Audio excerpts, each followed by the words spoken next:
What's up, everybody? We are reporting live from RDC 2016. It's lunch break, but I pulled these two guys out of the buffet line and made them come on camera before they eat. Say hi to Alex Neutron and Train Doorman, the team behind one of the most popular games on Roblox right now, Meep City. Show your shirts, guys. Oh, yeah. Like these. A few of our Roblox developers came with custom shirts based on their games. Algae Lacey has a Farmulator one. Wesley showed up with a Death Run one. It's awesome. So many cool custom t-shirts. So how are you guys enjoying RDC? Oh, it's great. I'm learning so much new things about what's happening with the studio and client. Yeah, that new client feature panel was pretty incredible. What was the coolest thing you guys saw?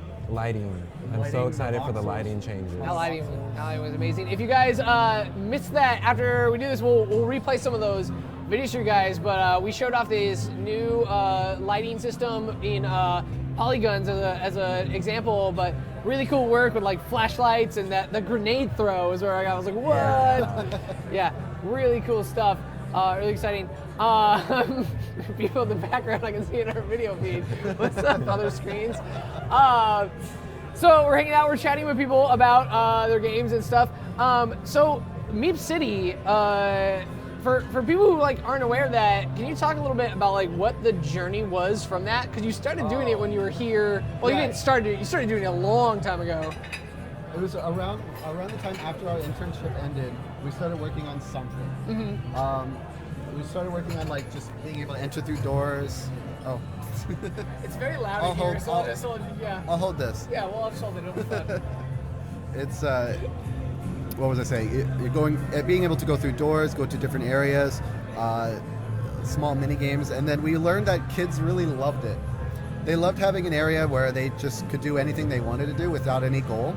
So we took from that, we built from it, Josh and I. So we made different areas in the city.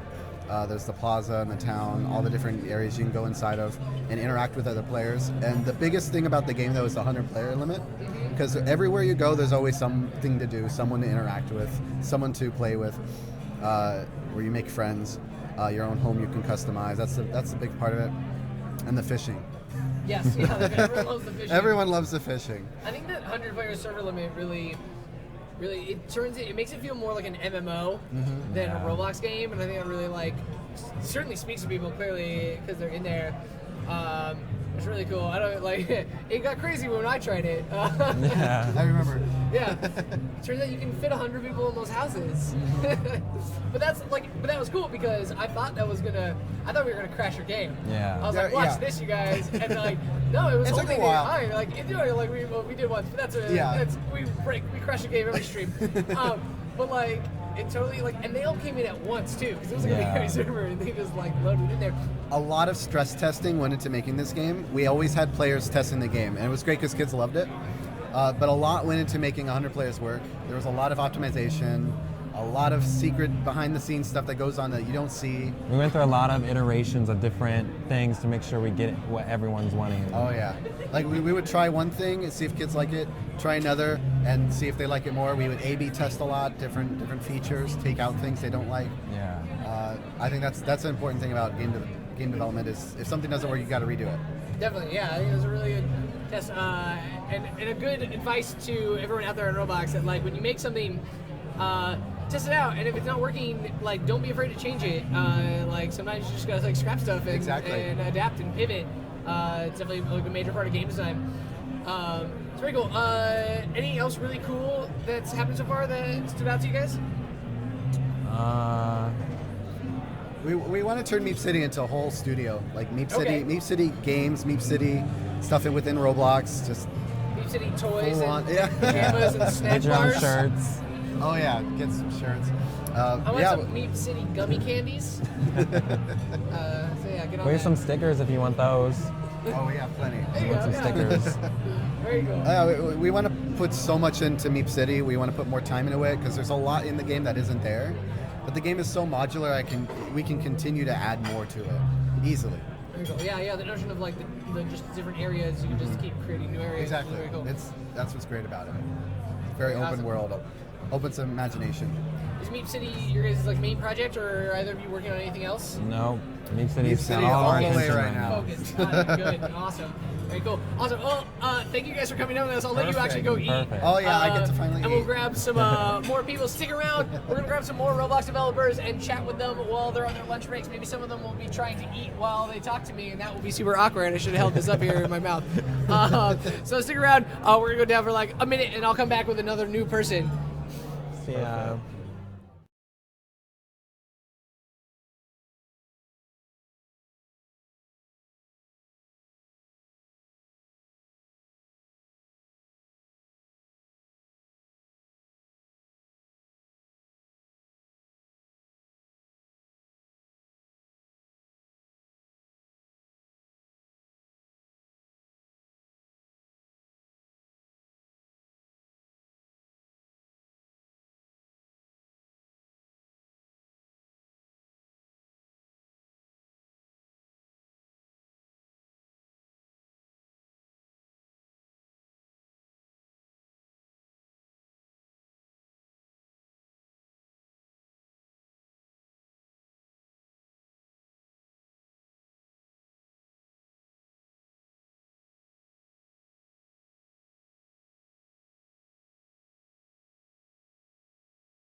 Hey, welcome back. I'm sitting here with Bad CC, one of the creators of the new awesome Roblox game, Volt.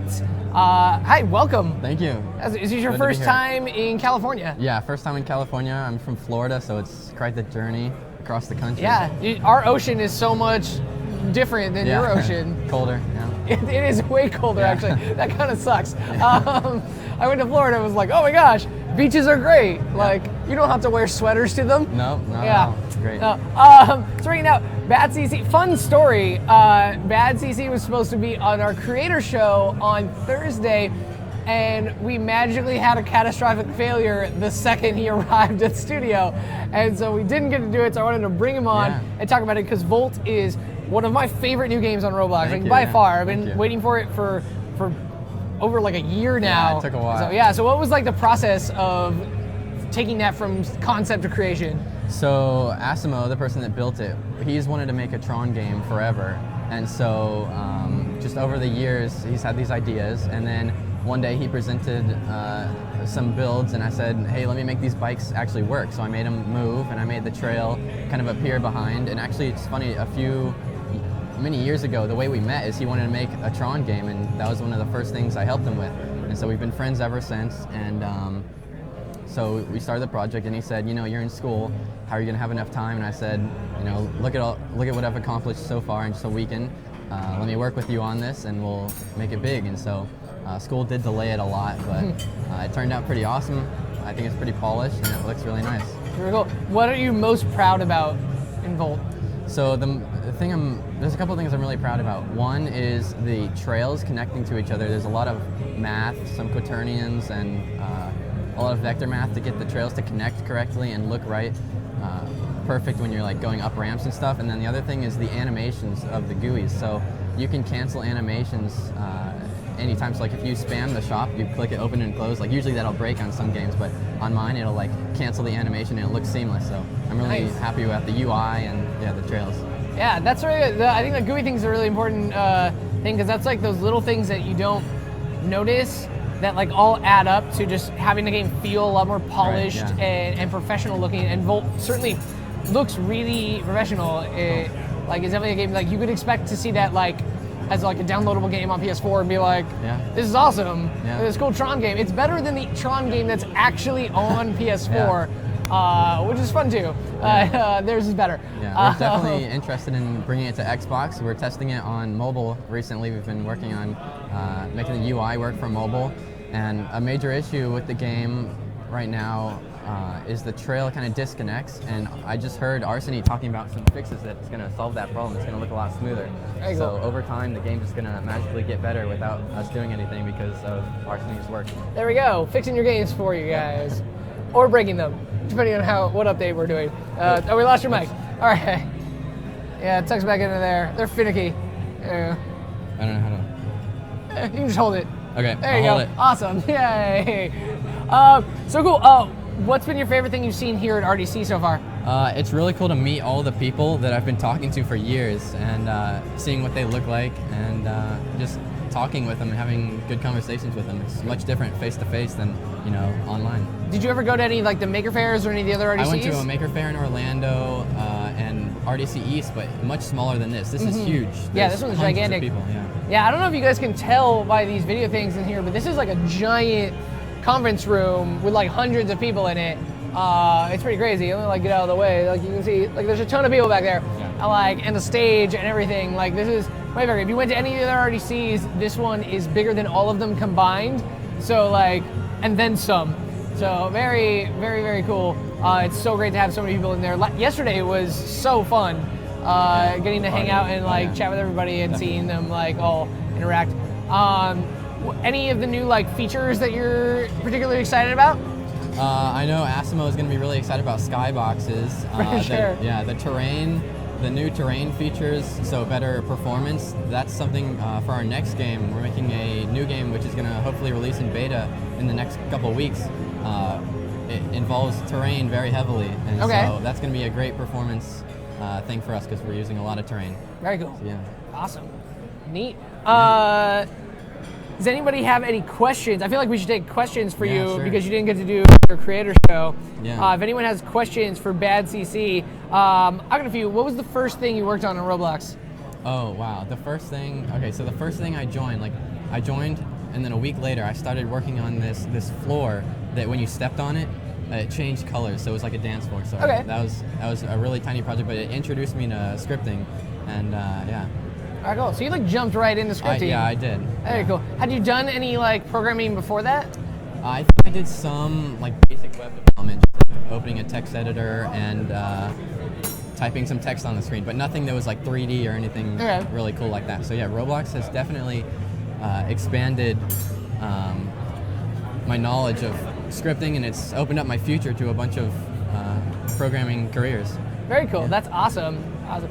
Super glad to have you on here. Thank you for stopping by. I'll let you get back to your lunch. Yeah. There you go in there. And we'll have to have you on sometime to do some Volt. We should play some Volt together. Yeah, we should. Do it on there. Let's do it. And Asimo too. If Asimo, if you're watching, we want you on the show too. Yep. Yes. Awesome. Thank you so much. I think we have some other people. I want to grab like this guy up on here for a second because the Twitch chat has been talking about him the entire time, and they have to know who you are. So it's time for the rainbow fedora to make his debut. Hi, buddy. Hi. Say hi to the internet. Hello, internet. I don't know if you can tell this, but the light, there's a light coming down and it shines directly on your hat. And so everyone on Twitch just sees this glowing rainbow fedora hat. And you've basically become you're like the Helix fossil to our Twitch plays RDC coming over here. There y'all are, Fedora Man. Who are you? They want to know. Who are you, Fedora Man? I am Urock101. I created a game called Custom Sword Tournament. Okay, great, awesome. How long have you been on Roblox?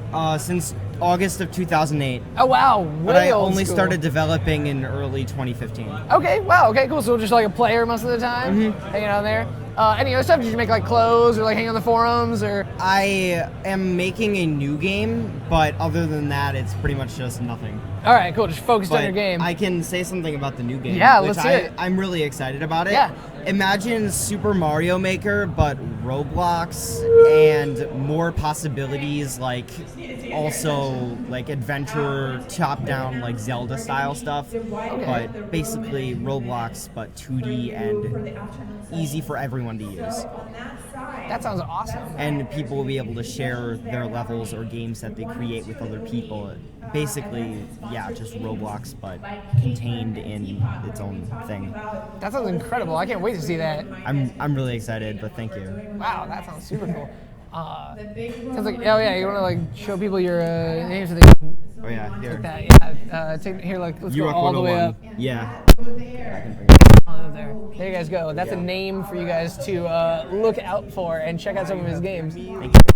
Yeah, sounds like they're about to like make giant walls appear in this room to do stuff. So we're gonna take a break here while that happens. Thank you so much for coming on. And now the mystery is solved. The Fedora. Yes. I love this hat, by the way. It's fantastic. Thank you. Very It took cool. so long to make it. You made it. Yeah. With my Of course, it's awesome.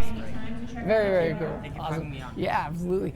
Okay, we're gonna take a break here. If you missed any of the really cool videos that played during the presentation, we're gonna play them again for you. They're showing off some of the new things. Oh wait, sorry, no, first, sorry, not yet, because we got one more guy to come on here. Everybody, here you go. Hold this guy for you. That's your mic. Does this work? Say hello to the Nexus Avenger. If you guys watch our the next level, and I really hope you do because it's like my job, you will be familiar with our community spotlight. And a couple weeks ago on our community spotlight, we had a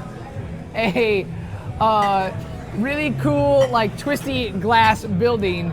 And this is the creator. It looks like that. There you guys go, if you can see. And those are the RBX Dev offices. Can you explain to everyone what the RBX Dev offices are? So the RBX Dev Offices is a community-based project. Simply, members of RBX Dev, we put offices into a central building that show off what we build, script, etc. And that's it. There we go. So kind of like the EBR Yeah, offices. it's kind of a spin-off of that, but bigger scale. A little broader, and a way bigger building too. But super cool. And so you like literally just launched this like half an hour ago. Yeah. Or less, like 10 minutes ago. Actually, maybe like 25, whatever. There you go. It's just open now, and hopefully it'll load. There, yeah, good luck with their hotel Wi-Fi. Let's see if we can get in there. Guys, definitely check it out. It's called RBX Dev Offices. RBX Dev, like the forums. If people are members of RBX Dev, can they apply to have an office space in your office? Yep, there's a thread. Well, it's in the description of the place. And it's a group-owned game that's just owned by RBX Dev? Yep, group's owned by Whimsy. Okay, so Whimsy's RBX Dev group, check that out. This is the official office space of that. So if you are in the RBX Dev forum and want to have a space that you can show off, like a sampler of what you make, this is the place to do it. We're in here, it's really cool. It is going very slowly because we're on like hotel Wi-Fi. Also, it's not meant for potatoes. No, this is not a potato place for sure. Meh. This is it's pretty big and pretty intense. And it's on a floating island. Because why not? Yeah, very cool. I personally think my office is the best, if I can get there. And so this building is based on a real building, right? No. No. Yeah, someone suggested a spiral building. Why not? They made a concept.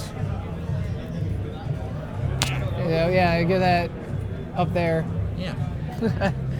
Definitely, guys. So check it out. Yeah. Don't bring your potatoes. Get your beefy toaster, and check out Beefy RBX toaster. Dev. Super cool. Make sure your toaster's plugged in. Yeah. Currently, how many people are in the office spaces right now? 18 offices right now. 18 offices. How many can it support?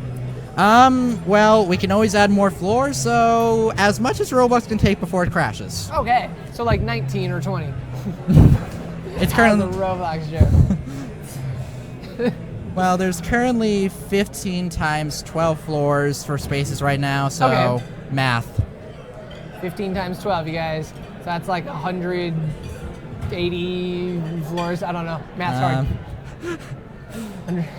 Somebody do the math 180. for me. 180. Wow, really? I got that right? I got math right. Live. In my brain, I did math, you guys. Man, I wish I had used to my be good power at math. cord. Believe it or not. All right. But yeah, I like the spiral staircase. I like these things. Big tip, if you have a laptop, plug it in. I'm only getting 4 frames per second, and I would get about 30 on wall power. Yeah, definitely always works better on wallflower power. Flower. Yay, we're making up words. Yeah, that's the power from one headlight. Also, maybe you could wallflower retweet jokes. my thing. Hey, 2-0 for you guys. You don't know what that is. Hey, we got 2 other people here. They're There you probably go. moving See, twice it's the popping speed up. of me. Now you got, yeah, there's 4 people in here. Awesome. Maybe you could retweet it. Yeah, definitely. Tweet it out. I already did tweet it. Okay, cool. So check my Twitter account, and there will be a retweet from him about it, so you guys can check it out. After that, we are going to throw it off to some of the cool videos about the new features coming to client and other awesome, great things coming to Roblox. So check it out, and when we come back, we will have more sessions about how you guys can be better developers on Roblox by learning how to do more specific things like monetizing and other great things like marketing your games, stuff like that. So definitely check it out. We're gonna roll those videos and then we'll be back soon with more RDC 2016. And also...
Welcome to the 2016 ROBLOX Developers Conference. Roblox is growing faster than ever.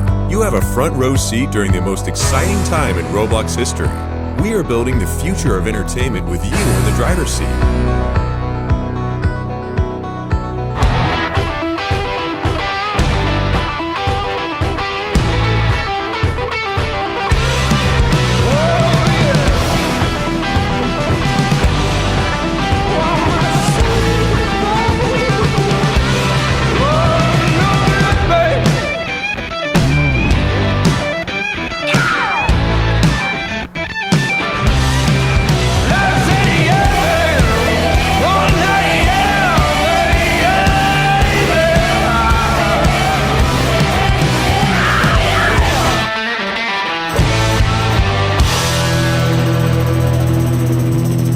And now, please welcome to the stage, J Party.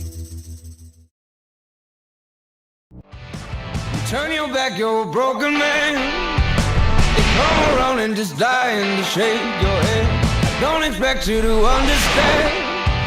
Just keep telling yourself there's no shame. They don't know about who we are. They don't know about you and I. They ain't no blind by the stars of your eyes. Oh, hot blood love is gonna get you.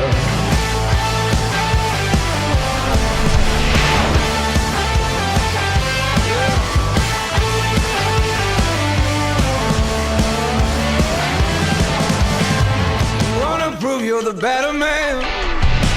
You wanna reach for the things that nobody can. All you need is to break away, yeah. Just keep telling yourself there's no shame. They don't know about who we are. They don't know about you and I. They ain't no blind by the stars of your eyes. Hot blood blood love is gonna get.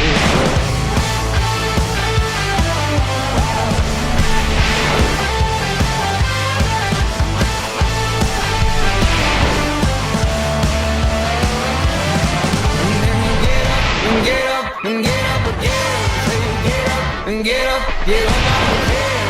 Get up and get up and get up again.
Welcome to the 2016 ROBLOX Developers Conference.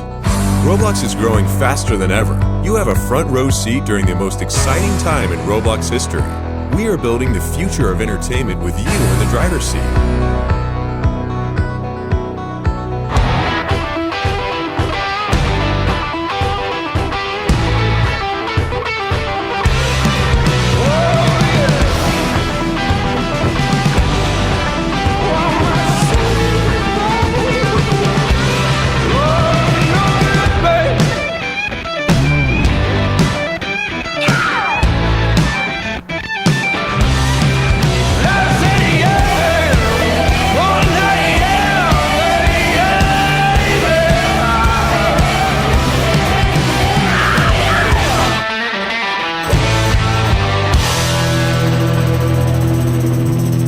And now, please welcome to the stage, J Party.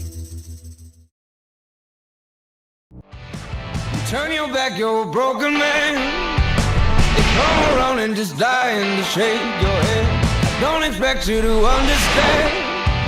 Just keep telling yourself there's no shame. They don't know about who we are. They don't know about you and I. They ain't no blind by the stars of your eyes. Oh, hot blood love is gonna get you.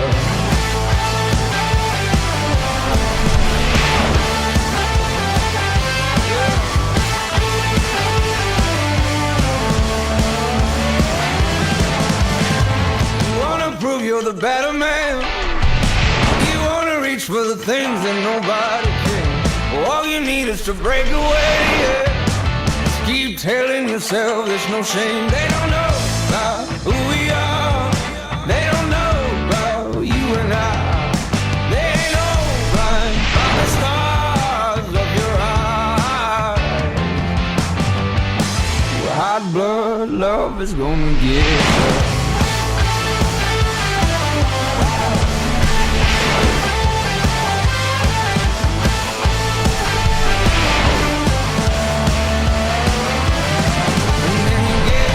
Get up and get up again. Say get up and get up out of bed.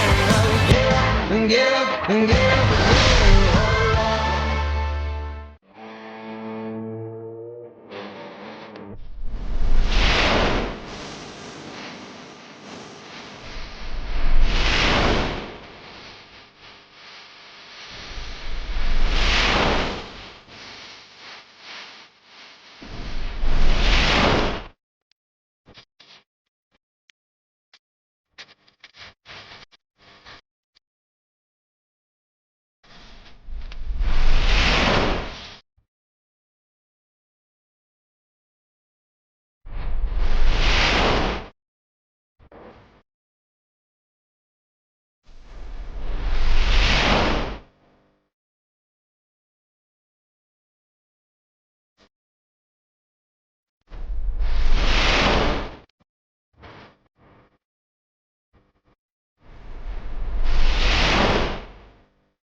Hot blood love is gonna get you.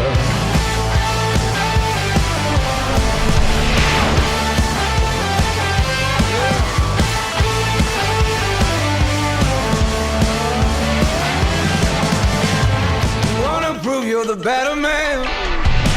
You wanna reach for the things that nobody can. All you need is to break away, yeah. Just keep telling yourself there's no shame. They don't know about who we are. They don't know about you and I. They ain't all blind by the stars of your eyes. Your hot blood love is gonna get you.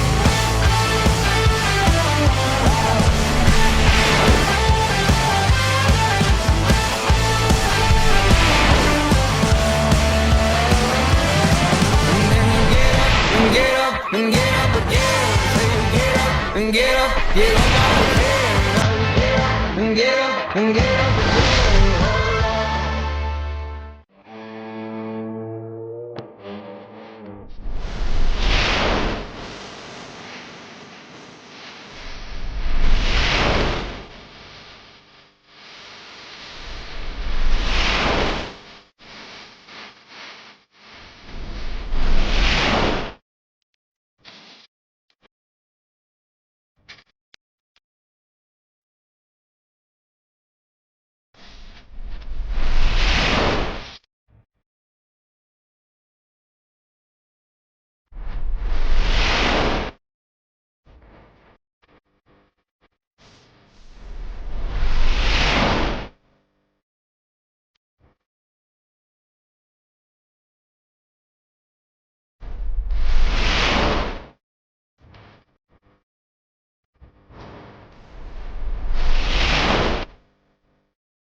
Welcome to the 2016 ROBLOX Developers Conference. Roblox is growing faster than ever. You have a front row seat during the most exciting time in Roblox history. We are building the future of entertainment with you in the driver's seat.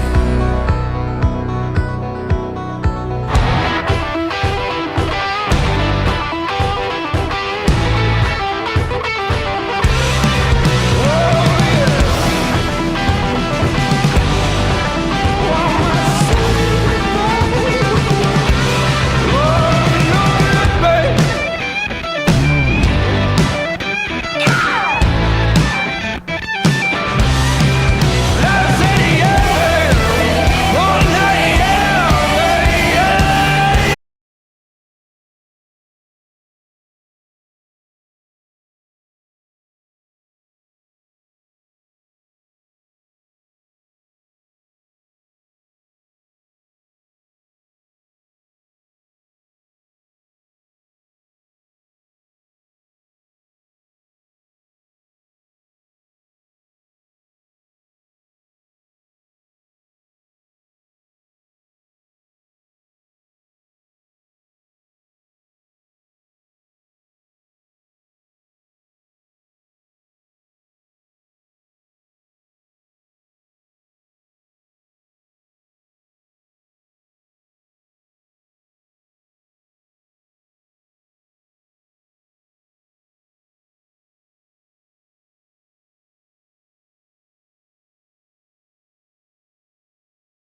Please welcome to the stage, J Party. Turn your back, you're a broken man. You come around and just die in the shade. You guys hear me? Could everybody take their seats? Off the stage, Corey. Come on. Okay, great. Thank you guys so much for coming. I'm Christina. Let's see, where's my clicker? Great. And I'm going to be talking to you guys about monetization today. Let's see. No. Okay, they're working on it. So hopefully you guys all have games that you're ready to monetize. I'm excited to tell you sort of what we think some best practices are and what we've got going on for you this year. All right, great. So hopefully you guys all know about DevX. So DevX is our developer exchange program, and it allows you to take your Robux and turn them into cash. Since the beginning of this program, we've paid out over $6 million dollars, not Robux, $6 million to you guys since the beginning of this program, and we're hoping to pay out a lot more than that very, very soon. So how much are you guys actually making? So this is a graph since the inception of the program of how much money our developers are making each quarter. So you can see our best quarter yet was last quarter, April to June period. The average developer made $6,608. So that's starting to be some pretty real money for you guys. And this continues to grow every single quarter. I expect this will be even higher when we look at this again in September. Most of our monetization right now is developer-led. So this is a really interesting graph.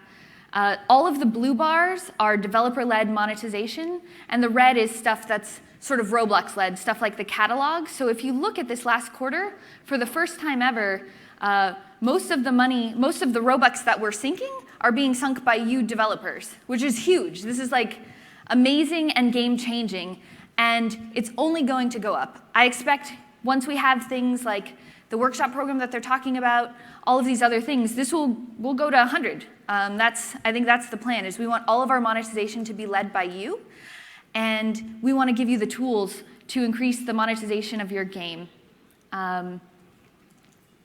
So let's talk about making money on Roblox. So I'm going to assume that all of you guys already have a game. If you have questions about game development, I think there's a session in here with Sorkis right after this, who can talk to you about all kinds of game creation techniques. So let's say you have a game. The next thing you need to do is go cross-platform. So you've heard from Dave and everyone today. We've got 3 times more players than we did last year. So you look last year, okay, 5-6 million monthly active users.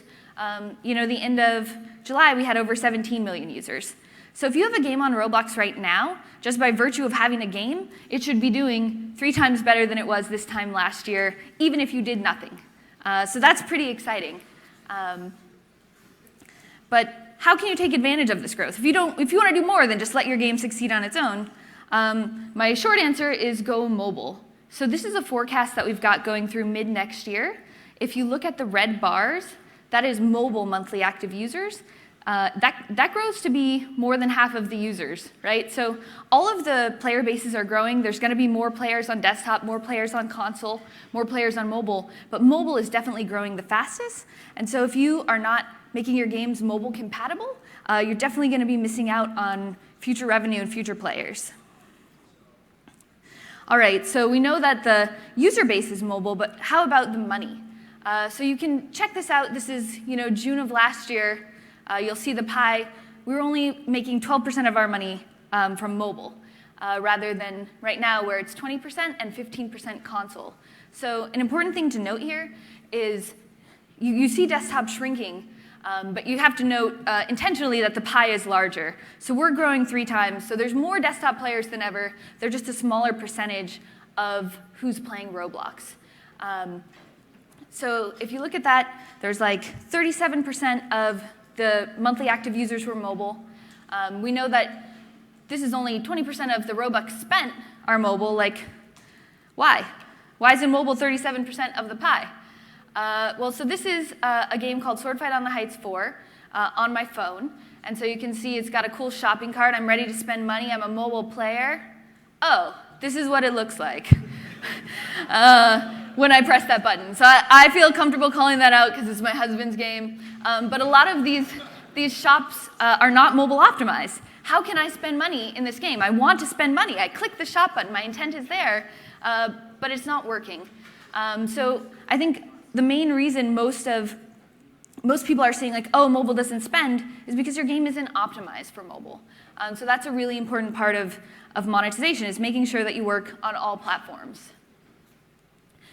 So one of the other things I did when I was working on this talk was I looked at what are all of our top devs doing. These guys are making more than 20K a month. What are they doing that other players are not? And one thing that I noticed that most of them did was they were available on at least 2 platforms. So we've got mobile, we've got desktop, we've got console. And if you really want to make it, you need to be sort of cross-platform. And so another thing is if you look back to that pie chart, if you aren't on other platforms, only 66% of the money is available to you, right? You're missing out. You're just saying, I don't even want to talk to 33% of these players about money. So this is another thing I took a look at, because people are concerned, oh, mobile players don't spend. And that's really not true. So one of the things that was actually on our blog last month, if you checked out the mobile stats blog, if you haven't read it yet, I think you all should. It's really great work by our marketing team. They did a lot of research. The average revenue for new iOS users is 3.5 times that of desktop. So you really need to make sure that it works on iOS, Android, consoles, but iOS in particular is very lucrative. So I actually just took a look at some of our top games that I thought were optimized on at least more than one platform, some 3 platforms. And I said, okay, when an optimized game is on all these platforms, is it equal? And the answer is no, because nothing is exactly equal. But I took a look at how many Robux they're sinking per gameplay minute. And so the first game I looked at did best on console. And these are some stats from like April, so it's earlier stats when you couldn't have all of the games on console, which is not true anymore. Now all the games can be on Xbox. So if you take a look, one of them's console is the best, one of them's mobile is the best, one of them's desktop the best. But the interesting thing is that they're all sort of in a similar range, 10 and 11 cents, 3 and 4 cents. And so when you actually look at it in terms of Robux per gameplay minute, mobile players and console players are just as valuable or more valuable than desktop players. All right, so you've made a game, you've made it cross-platform. What about retention? That's sort of the next big component of monetization. If your players aren't showing up to play every day, they're less likely to pay you, right? So retention is a super important part of everything that we do at Roblox. This is a graph that I look at every day. It's D1 retention. You can see sort of, this is all of the platforms. It moves on a daily basis. And we track D1 retention, D7. So D1 retention, just in case you guys don't know, is the number of players who sign up today and show up the next day. And so it's a really important metric for us. We track D1, D7, week 5, all kinds of things to make sure our players are returning. And so that's something that we don't offer yet as a developer stat, but it is on our roadmap to offer you guys retention statistics. So one of the things you can do to improve your retention is a login bonus. So a lot of our top games have these login bonuses where you log in every day and you get some kind of points or monies or whatever sort of the currency is in those games. And they'll often give you more currency if you come back sort of on a streak day after day. And so a lot of these games offer these bonuses, and I wanted to look at, does this actually improve retention? So I took a look at some top games that had these login bonuses and other games that didn't. So for these top 3 games that I looked at that had retention bonuses, their retention was pretty high. And this is D1 retention for a period in May. So people were coming back 17% of the time the next day, or 20%, or 11%. Games without login bonuses, still top games, high quality games, sort of have half that. So if you want to keep players coming back, a login bonus is a really easy way to do that. All right, so you've got a game, it's on a bunch of platforms, the players keep coming back. Now we've got to talk about getting money, right? So at any given time, you have all kinds of people playing your game. You've got brand new users, you have users new to Roblox with no Robux, you've got casual users, you've got hardcore users, and you've got sort of what we call big spenders. So big spenders, this is a graph of Roblox revenue. So if you look at the 90 to 100 percentile right there, so that's the top 10% of paying users for us are responsible for 53% of our revenue. That's huge, but it's also very common, this sort of big spender phenomena in gaming. A lot of times, only 10% of your users are responsible for the majority of your revenue. So it's important that you have price points that can be high enough to sort of make the most money possible from these big spenders. And so the big spenders, you've got to have price points for them, but I also said, hey, what about the new users, right? So the new users, you also need to have price points for them. So I took a look at one of our top games and just sort of looked at, these are the price points that they have in their game, and these are the percent of revenue that they make up. So they have a 10 Robux price point. It only makes up 1% of their revenue, but it's important because it captures sort of something for those first-time users to buy, and it goes all the way to 1,900 Robux. So it's a very wide range of price points, and it's like counterintuitive. You might think, oh, the highest price point is going to make the most money, but that's not true because you have a bunch of different players who have different abilities to spend, so you just want to make sure you have wide coverage. So this is another one. I just took a look, hey, these are the top 10 earning games, and how many price points do they have? And the answer is a lot. So the top games have around, I'd say average 10 price points. So you want to make sure that you hit all of these different players, and it's a wide range. So 20 Robux to 10,000 Robux, sort of all over the place. One that sort of stands out to me, I look at number 8, and I immediately think, oh man, that guy's missing out on money. 250 is definitely not the highest price range, the price point that he should be offering. So it's important to have a wide variety of price points. And then I just took a look at the top 10 price points, so you had an idea. Okay, so in these games, these are the price points that are making the most money for our developers. You know, it's a very wide range. So it's important to have price points for big spenders. It's important to have price points for new users. New users don't spend as much money. That's definitely true. But how is someone going to become a big spender if they have to be a new user at some point, right? And so a new user is less likely to buy something. And so you have to make that first purchase more attractive to them, right? So once you get someone to buy something, it's very easy to get them to buy something again, but the first purchase is often difficult. So you need to make the first purchase more attractive. And so that's when we sort of get into some game mechanics and techniques that you guys can use.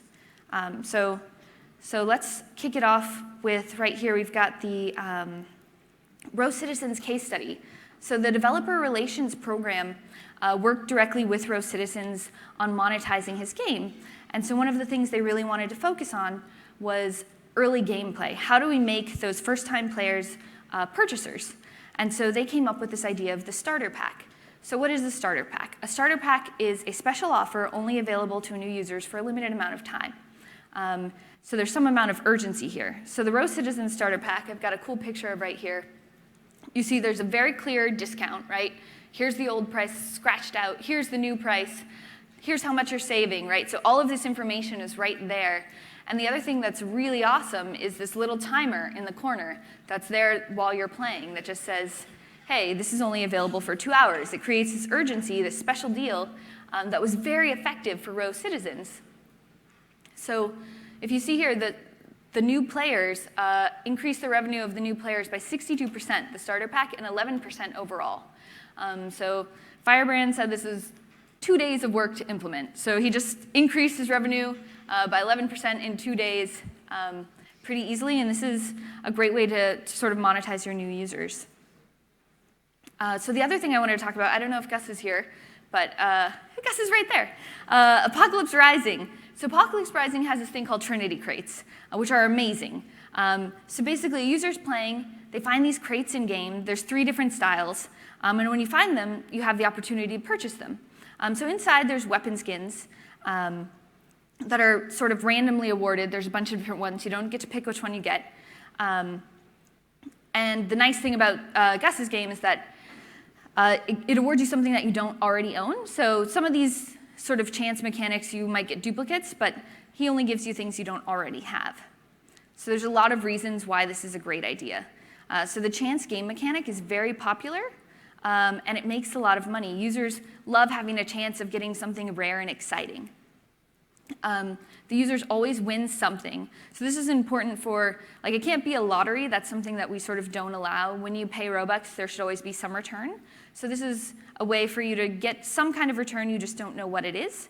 And it's also purchase urgency, similar to the starter pack, because as soon as you see this crate, you have to buy it or you don't get to buy it, right? So then once you've opened the crate, you get the weapon skin, and then other players see you with this cool weapon skin. They're like, where did you get that? So it's a cool status symbol, too, that other people sort of can show off. And this makes up, and Gus said I could share this, it makes up about 30% of Apocalypse Rising's revenue. But there's another thing that Apocalypse Rising does that is also really cool, which is the way that they use VIP servers. So I'm hoping that all of you are familiar with VIP servers. They're literally a button you guys can turn on for your game that allows users to subscribe to a VIP server, and then they get private access to this server every month. You guys get to set the price point, and it's recurring. So the idea here is that someone subscribes, and it's revenue that you don't really have to think about. It just sort of comes in every single month. It lets users do things, hang out with their friends. There's no trolls, any kind of thing like that. But another super cool thing that you can do is you can put things in VIP servers that you might not want to put in general gameplay. So you could have a racetrack with only super fast cars, sort of like almost like mods of the game that you've already created. But really, Apocalypse Rising took VIP servers to the next level. So this is like, it's not a great picture, but it's a picture of their little admin. I bought a VIP server of their admin console. So I can spawn vehicles, I can spawn weapons, you can host tournaments. There's all kinds of things, exclusive content basically available on VIP servers. So Apocalypse Rising sell these for 500 Robux a month, and it makes up 60% of their revenue. So it's really something that you can take a game that already exists, sort of change the mechanics in a fun way, and make some money. So the last monetization technique, sort of in-game technique I want to talk about is time gating. And so there's not a lot of explicit time gating on Roblox, but it is something that is very popular in other mobile games. So basically, users have to wait a certain amount of time before they can get key upgrades. So I was playing a Tycoon here. I did not want to wait to upgrade my Tycoon level, and so I bought some extra droppers to make money more quickly. So Tycoons sort of use an elementary form of time gating because you need to have money before you can, and it takes a certain amount of time to earn the money before you can make more money. So this is something that we kind of already do in some of our games, but a lot of games do more explicitly. So in this game, I have to wait 11 days for my guy to upgrade, or I can just pay 16,000 gems. So this is something that is a popular gaming technique to make some money for users who have more money than time, right? They're able to pay to sort of get to the next level faster. Finally, analytics. Oh, almost finally. So analytics is super important. We provide some analytics for you guys with the dev stats tools. So we let you guys know about visits per platform, how much Robux you're making, the average visit length, things like that, your dev product sales, so you sort of know which ones are your most popular. We definitely want to improve the developer stats that are available to you. So if you want to find me after this, I'm very interested in knowing what you guys want to know about your games. And so that's on the roadmap, is adding some improvements there, adding some retention stats, lots of things like that. But in the meantime, you guys can hook up with Google Analytics. So there's a cool Google Analytics tool. It's a model that already exists to get other stats that you might want to have. And so I'm sure you guys have a ton of ideas about what stats you might like. But some that I think we should all be collecting is user retention stats, knowing if your users are new or returning. If you're selling currency, understanding what your users sell it on, right? So on Roblox, we can sort of tell you, okay, this much of your money, your Robux that you're earning is coming from this developer product, but oftentimes that's a currency product. So you just know you're selling a bunch of these 100-gem packs. You don't know what in your game the users are actually spending it on. So that's something that you could track with Google Analytics. You can track the purchase moment. So something like, oh, everyone is doing this challenge before they buy currency, right? So you can figure out sort of what are the triggers in your game that are causing these sales, so that you can either make more of those triggers or show an ad for the currency at these trigger moments. You can also track a bunch of other event data, when players leave the game, when there are crashes, any kind of stuff like that. And so there's this Google Analytics model. You can get a free Google Analytics account. You just sort of have to plug in your number and use this model. You can get all kinds of stats. Really cool stuff. The last part, obviously, is profit. So you've earned a bunch of Robux, and this is just a little bit of housekeeping talking about the Developer Exchange program. So who can participate? This is all publicly available knowledge, but just so you know, you have to be an OBC, you have to have 100,000 Robux, you have to have a valid PayPal account, you have to be 13 or older, and you have to agree to our DevX terms of service. So this is, hopefully you guys have all already DevX, but if you haven't, just a little bit about that. So the first time when you submit a request, we have a team of people who just evaluate the request, they evaluate your accounts, they look at your accounts, they look at your alts, they look at where the money on the account is coming from, they're looking at all kinds of things like that. You'll receive some tax forms that you're going to need to fill out and return to us. And so here's the pro tip from customer service. You need to make sure that your PayPal account information matches the tax forms exactly, or we can't pay you. So sometimes we'll get things where oh, this is my dad's PayPal account, I want the money to go here, but you fill out the tax forms in your name, and it's oh, they don't match, so we can't do anything there. So make sure they match. And then how long does it take to get your money? So usually 2 to 4 weeks from submission. At the beginning of the month, we get a ton of requests coming in, and so it might take a little bit longer if you submit then. And then once your request has been approved, you'll get a private message in your Roblox account, and we'll let you know if it's accepted or rejected. And that's all I got.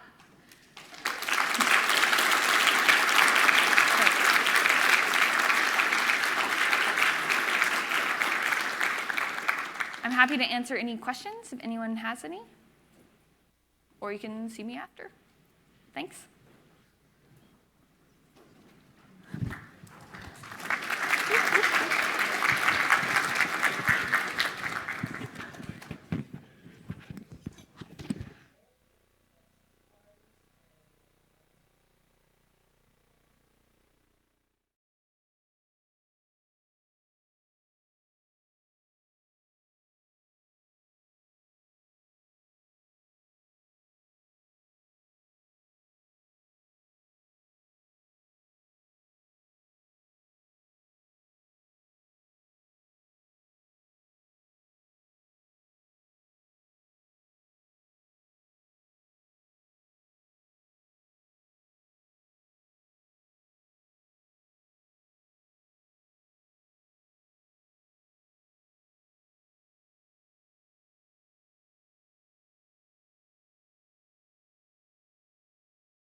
game design. Christina covered the interesting half, which is monetization, but monetization and other stuff works when you have a game that people actually want to play. So how do I get to a point where people actually want to play? Now, most of my presentations actually start with the code. I kind of skipped that in the morning, so I'm going to start with the code right now. So everything should be made as simple as possible, but not simpler. Can anyone tell me who said this? No. Yes. Yes, it is Albert Einstein. He's pretty smart, or at least he was considered to be smart back then in the day. Yes, even today. Now, this is very, very important. You have to strive to make things very, very simple for your players. If you don't, it's going to be very hard for them to try to play your game. I'm going to give a couple of examples, stuff like this for this talk. Now, let's talk about the main topics of what I'm going to talk about. First is something I call pillars of design, which is you kind of align your game based on these pillars. Okay, you have these pillars. It's really subjective. You could have any number of them. You can work with different types and kinds, but they really help you. Second is you have to do market analysis. You can't, if you make a game that the market doesn't want, you're going to have a problem. Third is first-time user experience. You have to concentrate your experience so that the first-time user, they understand what your game is about. And last is I'm going to talk about iteration, which is more of an execution strategy, but this is really, really important when it comes to your game. Okay? Now, this goes different ways. I consider these as the 4 pillars I think of when I make a game. And these are mastery, novelty, autonomy, and community. I'll be going into detail. So let's talk about mastery, for example. You have to provide the player with an opportunity to better themselves or master a challenge. So this is simple, right?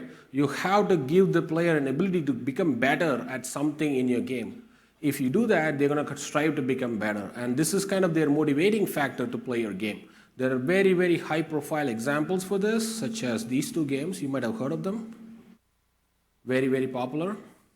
But this, at the core of these 2 games is mastery. And this is kind of important. Whoa. The second pillar, which is novelty. You have to provide the player to experience something new. I mean, it could be any number of things, but you have to give them the, oh snap, oh that's awesome, this is different than what I have seen in other games, and this will help them immediately like the game. This is like a oh snap moment, and you really, really need it.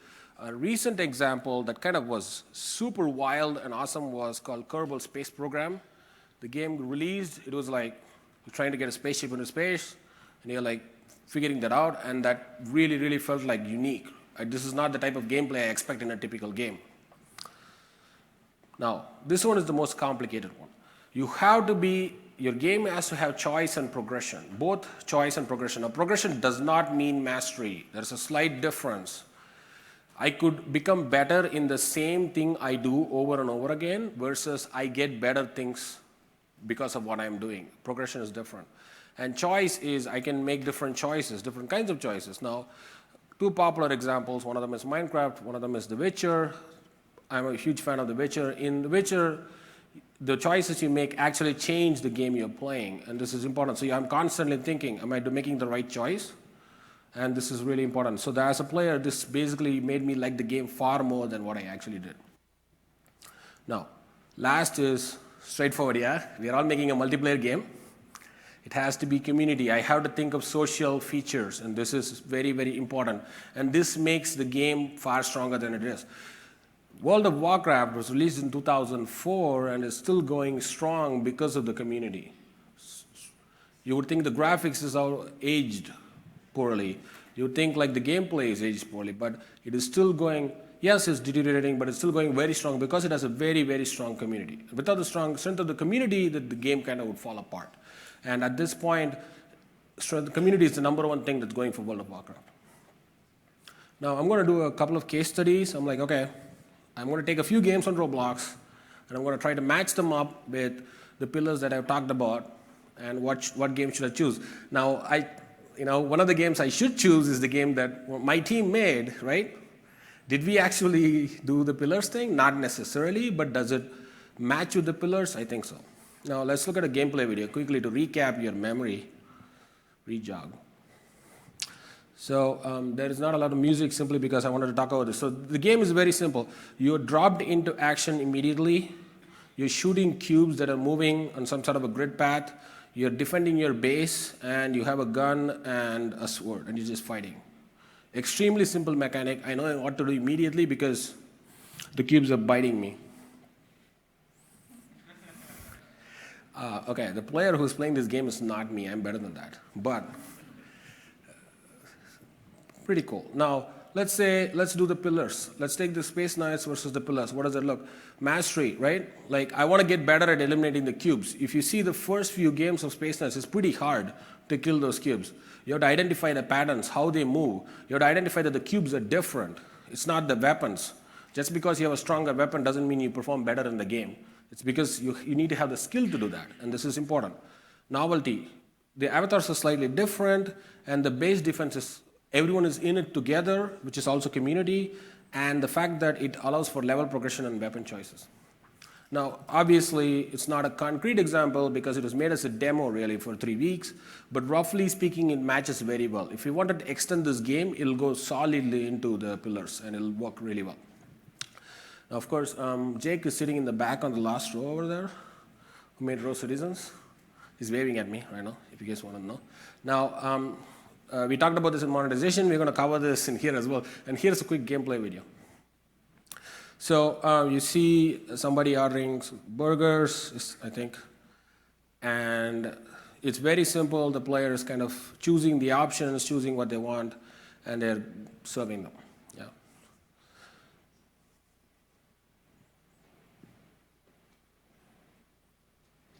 Okay. Now, let's take the Row Citizens with it versus the pillars that I talked about. Now, it's not going to match well. It's not like Jake probably had his own version of pillars to match. It's not like he said, oh, what's Sarkis's pillars, and he's going to try to match them. He had his own version of game design principles. But when I think about it, when I try to match it, it matched pretty well, right? Mastery, I really want to get better at each job.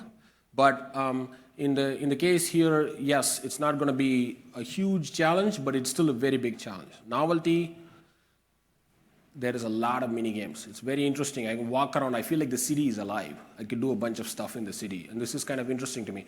Typically, I've experienced role-play games where I have to imagine that stuff is happening versus the game itself providing this for me. And this is very interesting. Autonomy, obviously, the player can play it at any pace. They get better. Community is still there because it's a social game. We'll do a last example.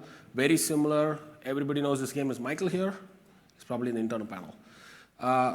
Here's a demo video of Michael's game on a phone device that I took a few days ago.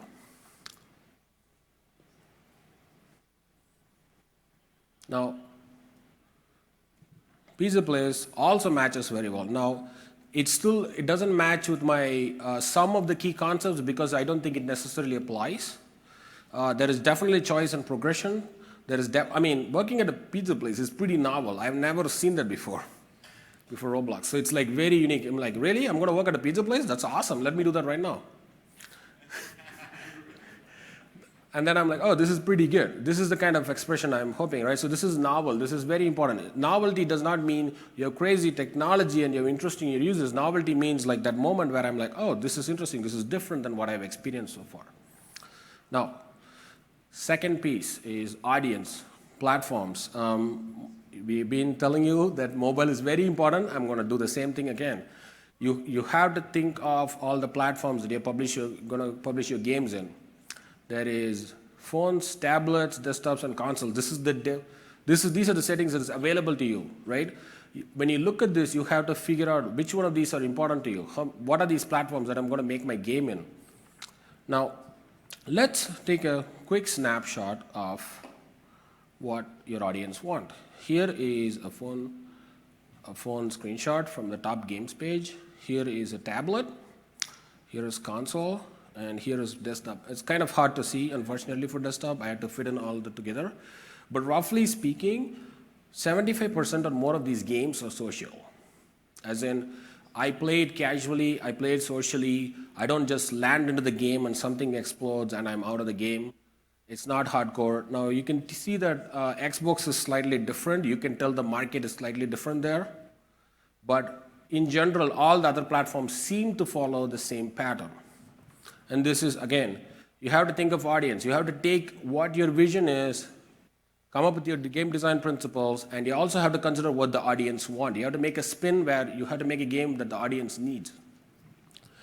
So my observation, based on just the initial observation in the audience, is I think most Roblox players are socializers, casual players, achievers, and explorers. Achievers are both people who want achievements, people who want to be better at your game, people just want to get the badges, and it could be any of them, but they all classify under achievers. This is very similar to the original MMO player types that Richard Bardell proposed in early 2000s, except I removed killers, which is one of the categories, with casual, which seemed more appropriate for Roblox.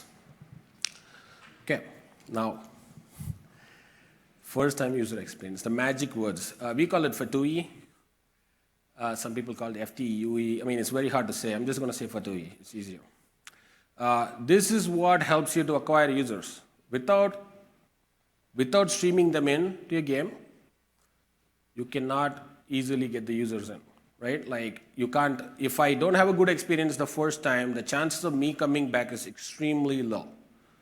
Second, if the game's complexity, as in the game's very complex, there's so many things going on, the guidance, the necessary needs for guidance increases a lot. You need to tell me what to do. You need to at least give me some examples of what to do. But that doesn't mean, just because you're providing onboarding, doesn't mean you don't have any emergent gameplay. There are examples of complex games that still provide emergent gameplay while giving some sort of an onboarding. I'm going to give 3 specific examples.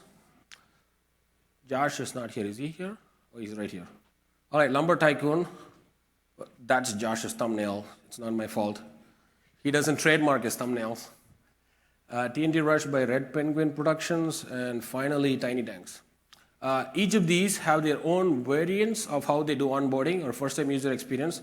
Now, for example, Lumber Tycoon, he kind of gives you a welcome message. He gives you some information on what to do in his game, and then he kind of lets you go into the wild. And since you're looking at the shop, you'll go to the shop and you immediately see some tooltips appear, right? And you kind of get the gist of it. But the game is not telling you exactly what to do. Remember that. He didn't say, do this. He's like, okay, here's a welcome message. Drag this thing around. You'll figure it out. You'll put it on the counter. You'll put it on the counter and people will figure it out. Now, this game is extremely successful. You might think, like, wait a minute, this seems very hard. Well, it might be, but that's the experience that the developer desired, and this is important. Now, let's go for a different example. TNT Rush. Now, this game is different. It's like saying, at the highest level, do you even want tutorial? Why don't you just go into the game if you don't want tutorial, yeah? So it's not holding your hand. You're like, oh, then it's a completely structured experience. Once you're in, it's completely structured. You know exactly what to do because it's telling you. There's a floating head telling you what to do.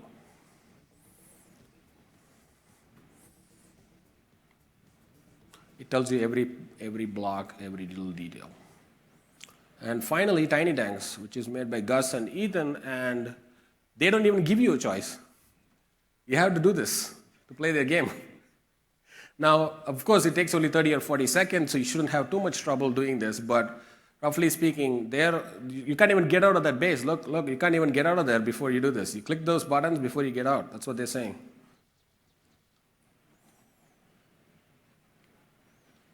And you got out of jail. But this is the experience that the developer chose. But all of these games have said, this is very important. We want to make the users understand what they're getting into.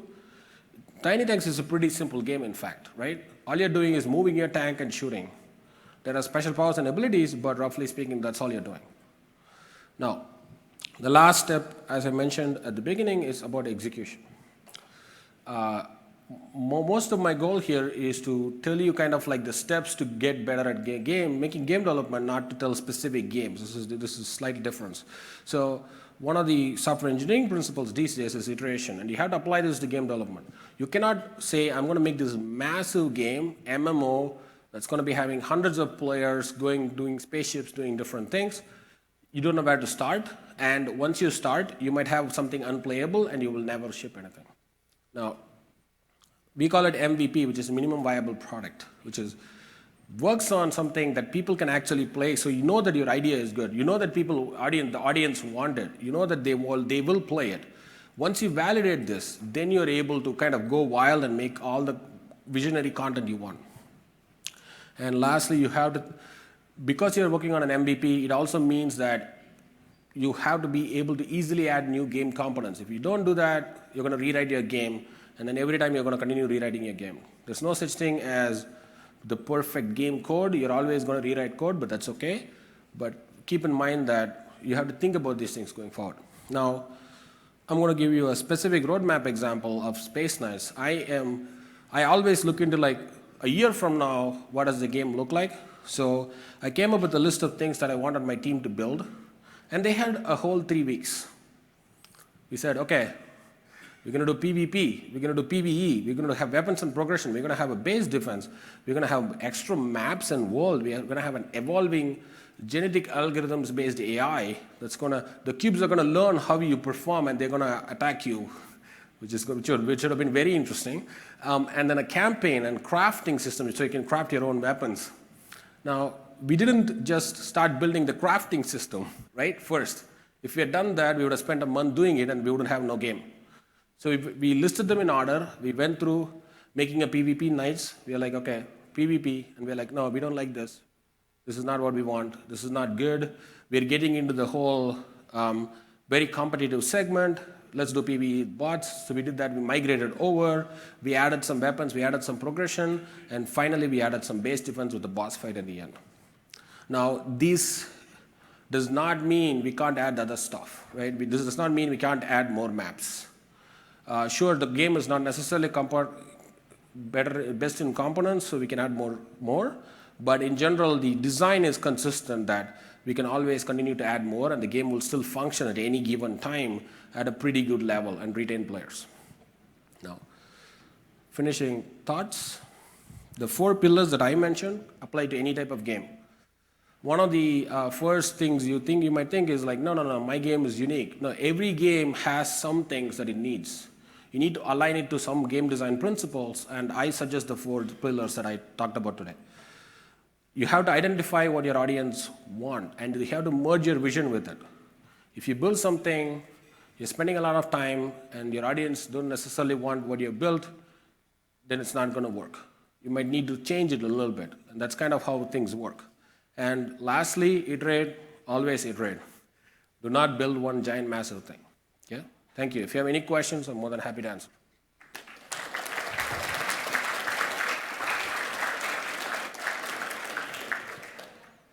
Yes.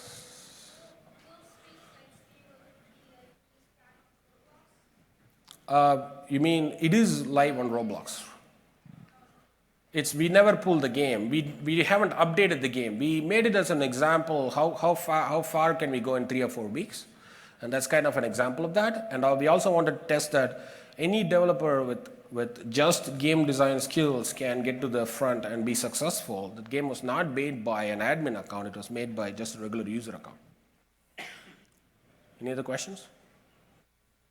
All right, cool. Oh, is that a question? No. All right, cool. Thank you.